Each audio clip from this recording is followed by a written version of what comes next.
వి gold trusted gold buyers తాకట్టులో ఉన్న బంగారాన్ని విడిపించి ఈ రోజు ఉన్న మార్కెట్ ధరకే కొనబడును. మరిన్ని వివరాలకు సంప్రదించండి 77107720.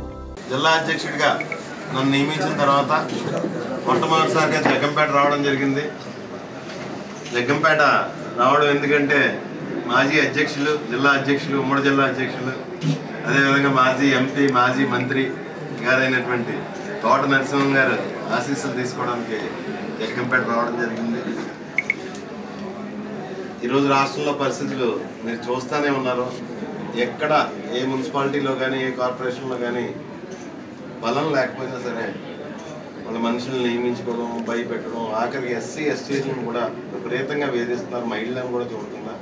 రాత్రితుల్లో ఒక ఎస్టీ మహిళని కిడ్నాప్ చేసి తెలుగుదేశం పార్టీ నాయకుడి ఇంటికి తీసుకెళ్లి బెదిరించడం కూడా జరిగింది. ఆవిడ పక్కన వేరేగా, ఆవిడ వేరేగా కిడ్నాప్ చేసి కౌన్సిలర్, ఎస్టీ మహిళా కౌన్సిలర్ ఈ రకంగా వేధింపులు గురి చేసి ప్రజాస్వామ్యాన్ని అపహాస్యం చేస్తున్నారు ఈ రాష్ట్రంలో.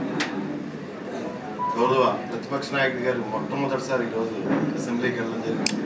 ప్రజా సమస్యలపై గొంతెత్తడానికి ఆయనకి అవకాశం ఖచ్చితంగా కల్పించాలి. ఎందుకంటే 40% ఓటింగ్ వచ్చిన పార్టీ వైఎస్ఆర్ కాంగ్రెస్ పార్టీ రాష్ట్రంలోని.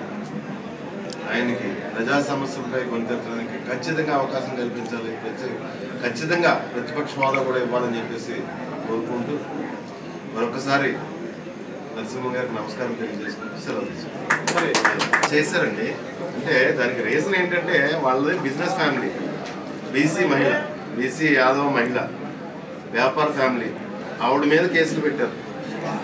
ఆవిడ ఇంటి మీద దాడి చేసి ఆవిడ మీద కేసులు పెట్టారు. అదేవిధంగా భర్తనే ప్రతిరోజు రాత్రి స్టేషన్ తీసుకెళ్ళి కూర్చోబెడుతున్నారు. రోజుని వాళ్ళకి విపరీతమైన ఒత్తిడి, ఇబ్బంది పడుతున్నారు వాళ్ళు.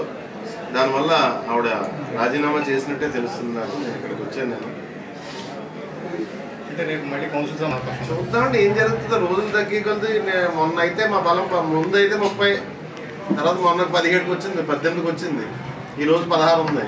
ఏం జరుగుతుందో చూద్దాం. బాగా ఒత్తిడి పెట్టేస్తున్నారు. పోలీసులు ఉపయోగించుకుని చాలా విపరీతంగా ఇబ్బందులు పెట్టేస్తున్నారు. ఇప్పుడు నేనైతే మాత్రం ఎన్నాళ్ళని క్యాంప్ మెయింటైన్ చేయగలను?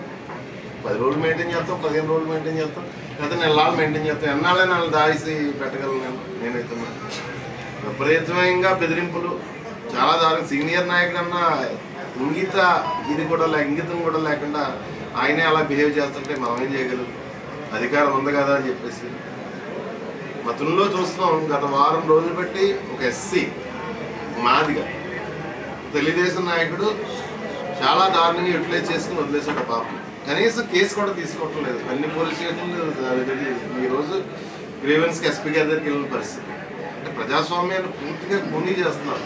మరిన్ని వీడియోస్ కోసం ఛానల్ ని సబ్స్క్రైబ్ చేయండి. లేటెస్ట్ అప్డేట్స్ కోసం వాట్సాప్ ఛానల్ ని ఫాలో అవ్వండి. ఆ లింక్ డిస్క్రిప్షన్ లో ఉంది.